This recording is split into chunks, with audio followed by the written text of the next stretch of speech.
بسم اللہ الرحمن الرحیم۔ السلام علیکم دوستو، نبی کریم صلی اللہ علیہ وآلہ وسلم سے مطالبات کے حوالے سے ایک واقعہ یوں نقل کیا جاتا ہے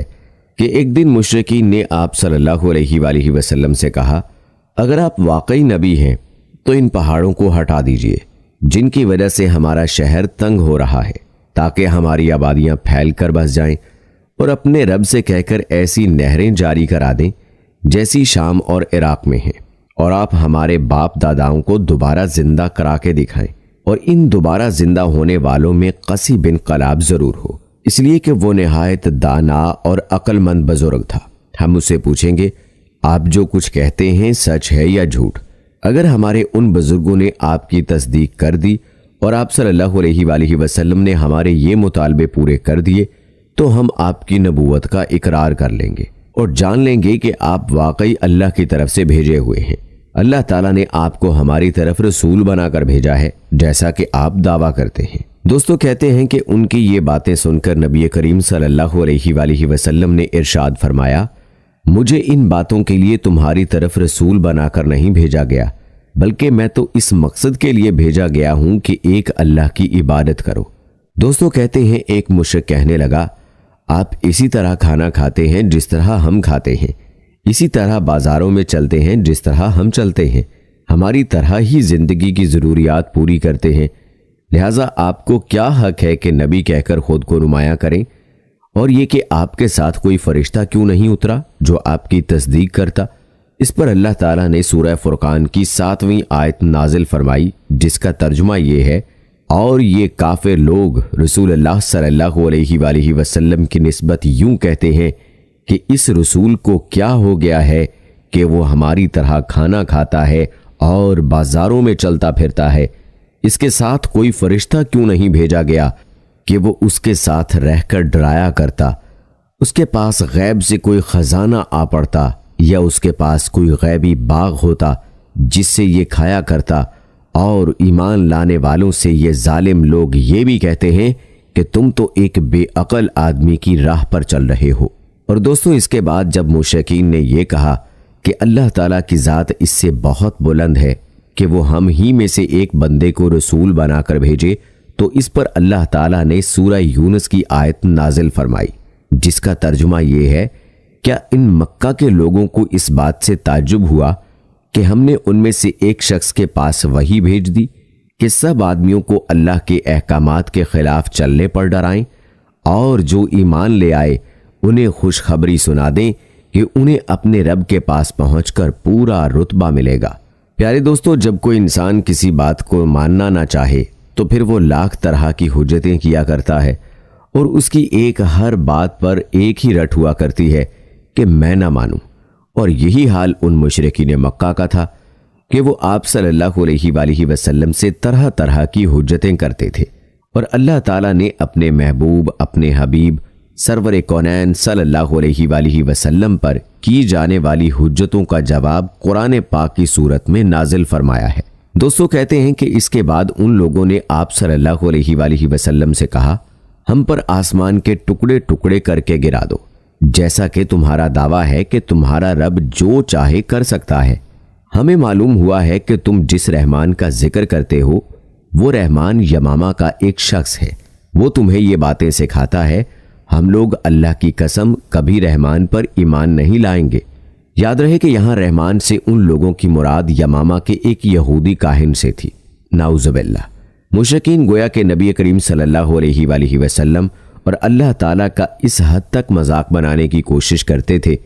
کہ انہوں نے اللہ تعالیٰ کے صفاتی نام کو ایک شخص کے نام سے جوڑ کر آپ صلی اللہ علیہ وآلہ وسلم سے حجت کی، اور اس حجت کے جواب میں اللہ تعالیٰ نے سورہ رعد کی آیت نمبر 30 نازل فرمائی، جس کا ترجمہ یہ ہے، آپ فرما دیجئے کہ وہی میرا مربی اور نگہبان ہے، اس کے سوا کوئی عبادت کے قابل نہیں، میں نے اسی پر بھروسہ کر لیا اور اسی کے پاس مجھے جانا ہے۔ پیارے دوستو، کہتے ہیں کہ اس طرح کی حجتوں کے باعث آپ صلی اللہ علیہ وآلہ وسلم پر رنج اور غم کی کیفیت طاری تھی۔ آپ کی عین خواہش تھی کہ وہ لوگ ایمان قبول کر لیں، لیکن ایسا نہ ہو سکا، اسی لیے غمگین تھے۔ اسی حالت میں آپ وہاں سے اٹھ گئے۔ یاد رہے کہ نبی کریم صلی اللہ علیہ وآلہ وسلم کو اللہ تعالیٰ نے رحمت للعالمین بنا کر مبعوث فرمایا تھا، اور آپ صلی اللہ علیہ وآلہ وسلم کے دل میں ہر وقت، ہر آن، ہر گھڑی یہی فکر رہتی تھی کہ کس طرح سے آپ کی امت کا ہر فرد ایمان لے آئے اور کلمہ حق پڑھ لے، تاکہ وہ جہنم کی آگ سے بچ کر جنت میں جانے والا بن جائے۔ اور روایات میں آتا ہے کہ آپ صلی اللہ علیہ وآلہ وسلم کے سینہ مبارک سے اپنی امت کے غم اور فکر کی وجہ سے ایسی آواز آتی تھی گویا ہانڈی کے ابلنے کی آواز ہو، اور یہ درد اور غم آپ صلی اللہ علیہ وآلہ وسلم کو چین سے بیٹھنے نہ دیتا۔ دن رات آپ صلی اللہ علیہ وآلہ وسلم کی یہی فکر ہوتی تھی اور یہی کوشش ہوتی تھی کہ کس طرح سے مشرکین کلمہ پڑھ کر اسلام میں داخل ہو جائیں۔ دوستو یاد رہے کہ مشرکین کی حجتوں، مطالبت اور فرمائشوں کا یہ سلسلہ چلتا رہتا تھا، اور وہ مختلف اوقات میں آپ صلی اللہ علیہ وآلہ وسلم سے مختلف طرح کے مطالبات اور فرمائشیں کرتے رہتے تھے۔ کبھی وہ کہتے صفا پہاڑ کو سونے کا بنا کر دکھائیں، کبھی کہتے سیڑھی کے ذریعے آسمان پر چڑھ کر دکھائیں اور فرشتوں کے ساتھ واپس آئیں۔ ان کی تمام باتوں کے جواب میں اللہ تعالیٰ نے حضرت جبرائیل علیہ السلام کو آپ صلی اللہ علیہ وآلہ وسلم کی خدمت میں بھیجا۔ انہوں نے آ کر کہا، اے محمد صلی اللہ علیہ وآلہ وسلم، اللہ تعالیٰ آپ کو سلام فرماتے ہیں اور فرماتے ہیں کہ اگر آپ چاہیں تو صفا پہاڑ کو سونے کا بنا دیا جائے، اسی طرح ان کے جو مطالبات ہیں ان کو بھی پورا کر دیا جائے، لیکن اس کے بعد بھی اگر یہ لوگ ایمان نہ لائے تو پھر سابقہ قوموں کی طرح ان پر ہولناک عذاب نازل ہوگا، ایسا عذاب کہ آج تک کسی قوم پر نازل نہیں ہوا ہوگا،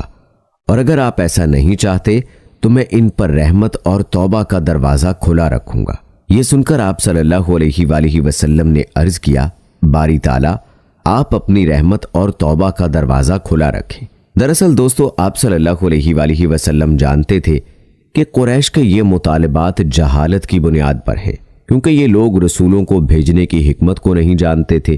رسولوں کا بھیجا جانا تو دراصل مخلوق کا امتحان ہوتا ہے، تاکہ وہ رسولوں کی تصدیق کریں اور رب تعالیٰ کی عبادت کریں۔ اگر اللہ تعالیٰ درمیان سے سارے پردے ہٹا دے اور سب لوگ آنکھوں سے سب کچھ دیکھ لیں تو پھر انبیاء اور رسولوں کو بھیجنے کی ضرورت ہی باقی نہیں رہتی، اور غیب پر ایمان لانے کا کوئی معنی ہی نہیں رہتا۔ پیارے دوستو آپ کو یہ بھی بتاتے چلیں کہ اگر مطلوبہ معجزات پورے کر دیے جاتے اور اس کے بعد بھی کفار اڑے رہتے اور ایمان نہ لاتے تو حالات بہت سنگین ہو جاتے ہیں۔ ایسے موقع پر اللہ تعالیٰ کی سنت یہ ہے کہ جب بھی کسی قوم نے معجزے کا مطالبہ کیا اور پھر مطالبہ پورا ہونے کے باوجود ایمان نہ لائی تو وہ قوم عذاب و ہلاکت بھیج کر نیست و نابود کر دی گئی۔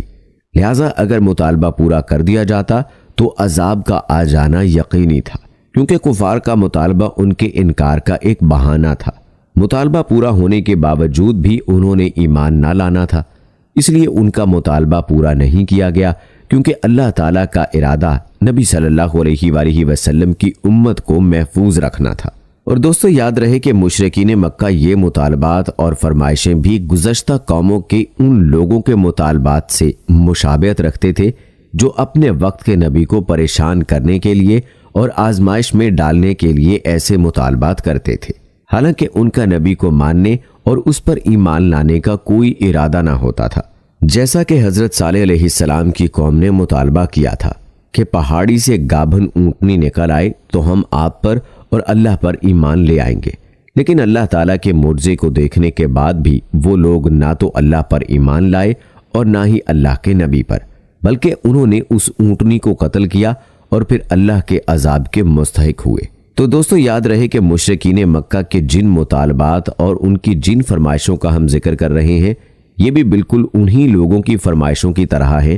جن کا مقصد سوائے نبی کریم صلی اللہ علیہ وآلہ وسلم کو آزمائش میں ڈالنے کے اور کچھ نہ تھا۔ پیارے دوستو یہ ہمارے پیارے نبی حضرت محمد مصطفیٰ صلی اللہ علیہ وآلہ وسلم کی شان تھی کہ آپ صلی اللہ علیہ وآلہ وسلم نے